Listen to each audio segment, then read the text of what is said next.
Maple Namu. Hello and welcome back, or for the first time, to the Maple Namu Podcast. My name is Chris, and today I'm going to talk about going to the bank. So going to the bank in another country is always an experience. It can be super stressful. When it comes to money, you have to worry. And it's even worse if you don't speak the language. I usually do okay now, because even if the bank tellers don't speak English, they tend to be good communicators, or at least one person there can speak and they ask each other for help. I used to have my hand held the whole time.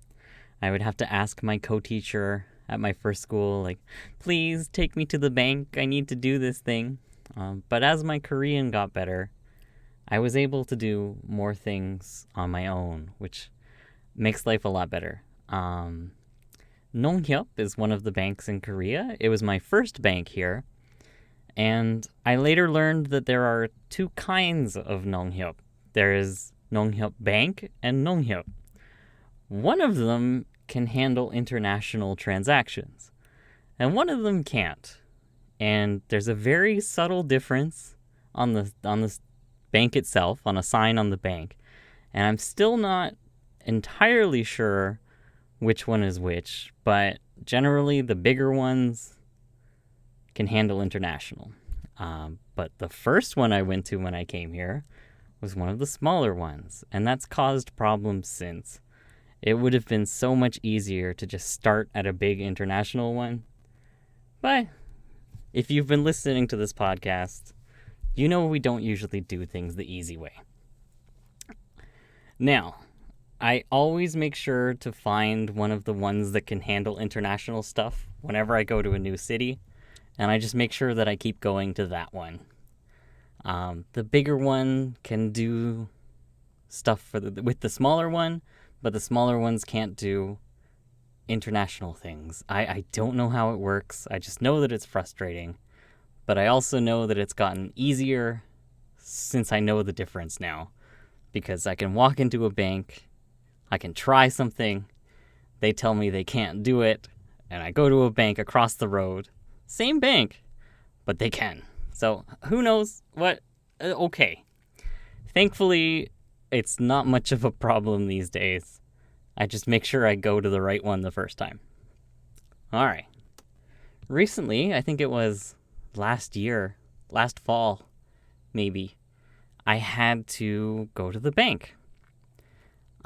My card expired. I didn't lose it. I actually managed to keep a card for about 8 years. I didn't lose it. It didn't break. It still worked. 8 years. I'm really impressed with myself. I can't imagine that happens for everybody. Something you use every day lasting for 8 years. But I did. And I think this is something that should be celebrated. So I went into the bank a little bit proud of myself. Like, look at me, I had this card 8 years. I wanted the teller to be like, wow, Chris, you're amazing.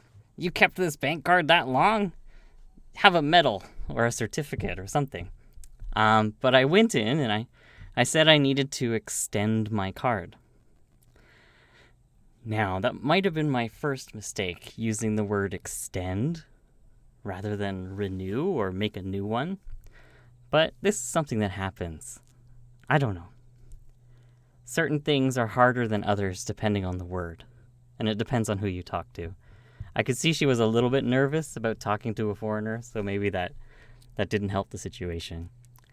But she looked at the card, she tapped on her computer a little bit, and then she told me I had to go to Daejeon, to my original bank, to get a new card. And I just looked at her and I'm like, really? This is too hard. I don't want to drive 2 hours. What? And I was polite about it. I wasn't rude, and she was polite as well. And then she looked at the situation and she's like, wait a second, I don't want to send this guy for a 2-hour drive to make a new bank card. Like, that's a bit ridiculous. you could see that she thought it was ridiculous. We could see that I thought it was ridiculous. And then she just said, well, why don't we just make you a new card? Huh. Yeah, okay. Let's do that. That'll be better. I didn't want to drive 2 hours to go get a new bank card. Are you kidding me? It was just really nice that we talked ourselves out of a ridiculous situation. She was listening to me. I was listening to her. We figured it out, and I haven't had to go back to a bank since, thankfully. Anyway, that's it for this episode. Hopefully you enjoyed. If you did, let me know. If you didn't, let me know too. To everybody else, have a great day.